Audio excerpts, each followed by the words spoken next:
வணக்கம். சிவன் ஜோதிடம். இந்த ஜோதிட சேனலில் ஜோதிட ரகசியங்கள் பற்றி சிறு விளக்கமாக பார்ப்பது தான் இந்த பதிவு. ஜோதிட ரகசியத்தில் ஏழையாக பிறந்து பணக்காரர்களாக கொடிகட்டி பறக்கக்கூடிய தொழிலிலும் சரி, வியாபாரத்திலும் சரி, அரசியலிலும் சரி, பல வழிகளிலும் பணத்தை பெற்று பணக்காரர்களாக வாழக்கூடிய கிரக அமைப்புகள் ஒரு ஜாதகம். அது எந்த ஒரு ஜாதகமாக இருந்தாலும் லக்கினம் என்பது உயிர், ராசி என்பது உடல். உயிரும் உடலும் ஒருவருக்கு ஒருவர் மறையாமல் இருந்தாலே அது அதிர்ஷ்டமான ஜாதகம்தான். புரியல? உயிரும் உடலும் என்பது லக்கினம்தான் உயிர். சந்திரன் நிற்கின்ற ராசி தான் உடல். லக்கினமாகப்பட்டது மேசம் முதல் மீனம் வரையில் உள்ள ஏதோ ஒரு ராசியில் லக்கினம் அமர்ந்திருக்கும், லக்கினமாக அமைந்திருக்கும். இந்த லக்கினத்திலிருந்து கணக்கிடும்போது சந்திர பகவான் என்கின்ற ராசி மறைவு ஸ்தானங்களில் அமரக்கூடாது. மறைவு ஸ்தானம் என்றால் லக்கினத்திலிருந்து 3ஆம் இடத்தில் சந்திர பகவான் அமர்ந்தால் அது உபஜயஸ்தானத்தில் முதலிடமாக இருந்தாலும் மறைவு ஸ்தானம். அதை பற்றி பெரிதளவு பாதகம் இல்லை என்று சொன்னாலும், உபஜயஸ்தானமாக சொன்னாலும் மறைவுதான். அடுத்தது 6ஆம் இடம்.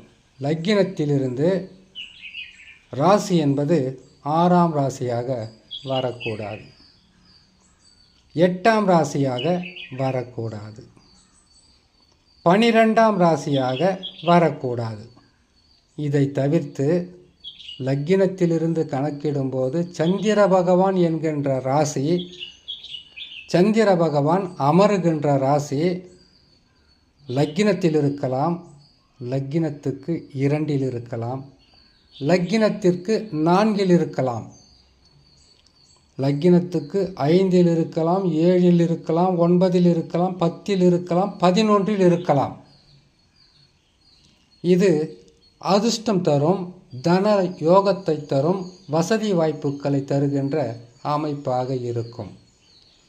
சரி, உங்களுடைய சொந்த ஜாதகத்தில் லக்கினத்தில் இருக்குது, 2ஆம் இடத்தில் இருக்குது, 4ஆம் இடத்தில் இருக்குது, 7, 5, 7, 9, 10, 11ஆம் இடங்களில் சந்திர பகவான் அமர்ந்திருக்கிறார் என்று வச்சுக்கோங்க. ஏதோ ஒரு ராசியில் உட்கார்ந்துருக்கிறார். அப்படி இருந்தும் உங்களுக்கு அதிர்ஷ்டங்கள் வரலை, யோகங்கள் வரலைன்னு கேட்டிங்களாக்கா, சந்திரன் பகை பெற்றிருக்கிறாரா என்று பார்க்க வேண்டும், நீசம் பெற்றிருக்கிறாரா என்று பார்க்க வேண்டும். நீசம் பகை பெற்ற கிரகங்களோட சேர்க்கை இருக்கான்னு பார்க்கணும், பார்வை இருக்கான்னு பார்க்கணும். அது மட்டும் இல்லை, லக்கினத்திற்கும் சந்திரன் இருக்கின்ற ராசிக்கும் ராகு, கேது, சனி தொடர்பு இல்லாமல் இருந்தால் இது முதல் தர ஜாதகம். ஆட்சி உச்சம் கேந்திர திரிகோணத்தை அப்புறமா பார்க்கலாம், அதுவும் நற்பலன்களை தருவது தான். சந்திர கேந்திரம் என்று சொல்லக்கூடிய ராசியிலிருந்து கணக்கிடும்போது சந்திரனுக்கு 6, 8, 12இல் கிரகங்கள் இருக்கக்கூடாது. அப்படி இருந்தால் அது சுப கிரகங்களாக இருந்து அந்த கிரகங்கள் ஆட்சி உச்சம் பெற்றிருந்தால் அதிர்ஷ்டமான பலன் தரக்கூடிய ஜாதகமாக இருக்கும். அதை தவிர்த்து நீசம், பகை, 6, 8இல் அமருவது இப்படிப்பட்ட பாதகமாக இருந்தால் ஒரு ஜாதகத்தில் எவ்வளவு முயற்சி செய்தாலும் முன்னேற்றங்கள் என்பதை எட்டி பிடிக்க முடியாது. எவ்வளவு கஷ்டப்பட்டாலும் முன்னேற்ற பாதையை நோக்கி செல்ல முடியாது. இது ஒரு நிலையிலிருந்து பார்த்து சொல்லக்கூடிய பலன்கள் மட்டும்தான். லக்கினமும் ராசியும் மறைவு ஸ்தானத்தில் அமர்ந்துவிட்டால் பெரிய அளவில் வெற்றி பெறுகின்ற ஜாதகமாக இருக்காது, சொற்ப பலன்களாக இருக்கும். இதை எப்படி பார்க்கணும்? கிரகங்கள் ஆட்சி பெறலாம், உச்சம் பெறலாம், கேந்திர திரிகோணம் பெறலாம். அப்படி இருந்தால் அது முதல் தர ஜாதகம், அது ராஜயோகத்தில் போய் நிற்கும். இரண்டாவது தரமாக வரக்கூடிய ஜாதகத்தில் கேந்திரங்கள் பலமாக இருக்கணும், அது வெற்றி பெறும். கேந்திரங்களில் கூட நீசம் பகை பெற்ற கிரகங்கள் இருக்கக்கூடாது. லக்கினத்திற்கு பகையாக இருக்கக்கூடிய கிரகங்கள் கேந்திரத்தில் இருக்கக்கூடாது. லக்கினத்திற்கு நீசம் பெறுகின்ற கிரகங்கள் கேந்திரங்கள் பெறக்கூடாது. 8ஆம் அதிபதி கேந்திரங்களில் இருக்கக்கூடாது. 6ஆம் அதிபதி கேந்திரங்களில் இருக்கக்கூடாது. 8ஆம் அதிபதி என்பது வாழ்க்கையில் பல வகையான இழப்புக்களை தருகின்ற கிரகமாக இருக்கும். உங்கள் ஜாதகத்தில் லக்கினத்திலிருந்து பார்த்தீங்கன்னாக்கா கேந்திரங்களிலும் திரிகோணங்களிலும் கிரகம் இருக்கும். அந்த கேந்திர திரிகோணாதிபதின்னு சொல்லக்கூடிய அந்த கிரகங்கள் லக்கினத்திற்கு இணக்கமான நட்பு சமமான கிரகமாக இருந்தால் லட்சாதிபதி யோகத்தையும் கோட்டீஸ்வர யோகத்தையும் தரும்.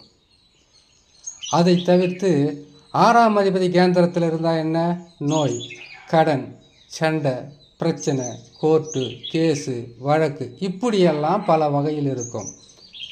8ஆம் அதிபதி கேந்திரங்களில் இருந்தால் திடீர் இழப்புக்கள், திடீர் உங்களுக்கு சரிவுகள், பொருட்கள் திருடு போவது, ஏமாற்றப்படுவது, உறவுகளாலேயே உங்களுடைய வாழ்க்கையை சீரழிப்பது, நம்பியவர்களே நம்பிக்கை துரோகம் செய்வது, எண்ணற்ற துன்பங்களை தரும். அட என்னங்க எப்படி சொல்லிட்டீங்க? 8ஆம் அதிபதி கோட்டீஸ்வர யோகம் திடீர் யோகத்தை தான் கொடுக்குமே, அதுதான் 8ஆம் அதிபதி. மறைவு ஸ்தானத்தில் அமர்ந்த கிரகங்கள் கொடுப்பதை நிலையாக நம்மளால் நிறுத்தி கொள்ள முடியாது.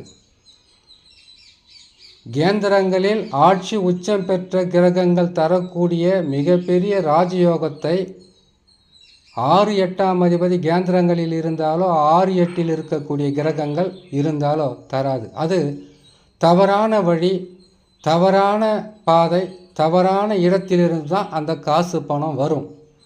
அது நிலையாக நிற்காது. அப்படி நின்றாலும் அதை அனுபவிக்க பல வழிகளிலும் கஷ்டங்கள் இருக்கும். ஒரே பதிவில் எல்லாமே பார்த்துட முடியாது. ஜோதிட ரகசியங்களில் பார்த்தீங்கன்னாக்கா நூற்றுக்கணக்கான யோகங்களும் ஆயிரக்கணக்கான அவயோகங்களும் இருக்குது. அதை ஒவ்வொன்றாக ஒவ்வொரு பதிவிலும் பார்க்கலாம் என்று சொல்லி இன்னொரு நல்ல பதிவிலும் உங்களை நான் சந்திக்கிறேன். நன்றி, வணக்கம்.